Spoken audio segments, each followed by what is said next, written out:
नमस्कार, एनबीसी 24 देख रहे हैं आप। मैं हूं आपके साथ अभिषेक। देखिए, कल पूरे बिहार में 97,000 शिक्षकों को नियुक्ति पत्र दिया गया। ऐसे में सेकेंड फेज की मद्देनजर बहाली को देखते हुए इन तमाम शिक्षकों को नियुक्ति पत्र दिया गया। बिहार के मुख्यमंत्री नीतीश कुमार के साथ साथ बिहार के उप मुख्यमंत्री तेजस्वी यादव के साथ तमाम अधिकारी मौजूद थे। बिहार के अनेक जगहों पर भी नियुक्ति पत्र बांटा जा रहा था। ऐसे में वीडियो कॉन्फ्रेंसिंग के द्वारा जो है बिहार के मुख्यमंत्री नीतीश कुमार गांधी मैदान से जुड़े हुए थे, तो वहीं 97,000 नौ शिक्षकों को नियुक्ति पत्र बांट दिया गया। अब जाकर सवाल उठने लगे हैं। सवाल क्यों उठने लगे हैं आपको इस वीडियो के माध्यम से हम बताएंगे। ऐसे में सवाल इसलिए उठ रहे हैं क्योंकि देखा जाए तो शिक्षकों से जिस तरीके से कुछ न्यूज चैनलों के माध्यम से सवाल पूछा गया, उसमें जो शिक्षक थे, जो नवनियुक्त शिक्षक थे, वो कहीं ना कहीं गड़बड़ाते हुए नजर आए।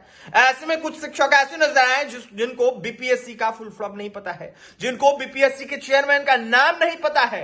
कहीं ना कहीं यह बड़ा सवाल है। ऐसे शिक्षक अगर बन गए तो कैसे बने, कई सारे सवाल उठ रहे हैं। फर्स्ट फेज की बहाली में भी यह सवाल उठा था कि जिस तरीके से बहाली की गई है उसमें कई सारे फर्जी अभ्यर्थी घुस गए हैं। ऐसे में कई सारे शिक्षक अभ्यर्थी जो है स्कॉलर को बैठाकर पास कर गए थे, क्योंकि उसका जीता जागता उदाहरण जो है अब जाकर देखने को मिल रहा है। बीपीएससी जिस तरीके से बायोमेट्रिक जांच करवा रहा है, इसमें कई सारे फर्जी शिक्षक पकड़ा रहे हैं। और अब जाकर जिस तरीके से बहाली हुई है, इसको लेकर भी अब सवाल उठ रहा है कि अगर कोई शिक्षक बना तो कैसे बना। अगर बना तो उसको बीपीएससी का फुल फॉर्म कैसे नहीं पता है, अगर बना तो उसको अतुल प्रसाद का नाम नहीं कैसे पता है। ऐसे में अगर वो बना तो उनको उपराष्ट्रपति का नाम कैसे नहीं पता है।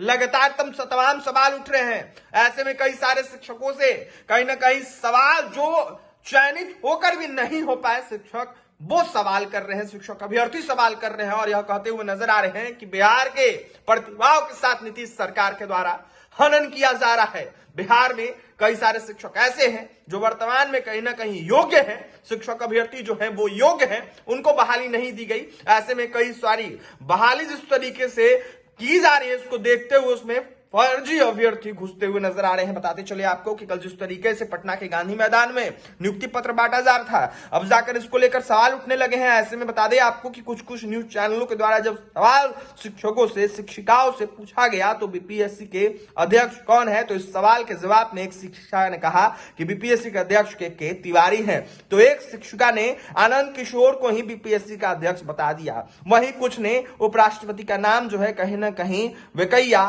नायडू बता दिया। ऐसे में अब जाकर कई सारे सवाल उठने लगे हैं। बता दें चले आपको कि बिहार के मुख्यमंत्री नीतीश कुमार ने शनिवार को पटना के गांधी मैदान में बिहार लोक सेवा आयोग के द्वारा जिस तरीके से तमाम शिक्षक अभ्यर्थियों को, नवनियुक्त शिक्षकों को जो चयनित हो गए हैं बीपीएससी के द्वारा एग्जाम में, उनको नियुक्ति पत्र बांटा जा रहा था। ऐसे में 25,000 से ऊपर नवनियुक्त शिक्षकों को नियुक्ति पत्र बांटा गया। लेकिन हैरानी की बात यह है कि इनमें से कई शिक्षकों को बीपीएससी का फुल फॉर्म और देश के उपराष्ट्रपति का नाम तक नहीं पता है। जब कुछ शिक्षकों से बीपीएससी के चेयरमैन का नाम पूछा गया तो किसी ने कहा के तिवारी, तो किसी ने कहा आनंद किशोर। ऐसे में अब जाकर जिस तरीके से सवाल उठने लगे हैं, इससे यह कहीं ना कहीं साफ प्रतीत होता है किस तरीके से बहाली हुई है, किस तरीके का सवाल पूछा गया है कि ऐसे लोग जिनको बीपीएससी आयोग के चेयरमैन का नाम नहीं पता है, बीपीएससी का फुल फॉर्म नहीं पता है, और वो शिक्षक बन गए हैं। तो फिलहाल देखने वाली बात यह होगी क्या कुछ होता है। फर्स्ट फेज की बहाली में कई सारे फर्जी अभ्यर्थी तो घुस ही गए थे।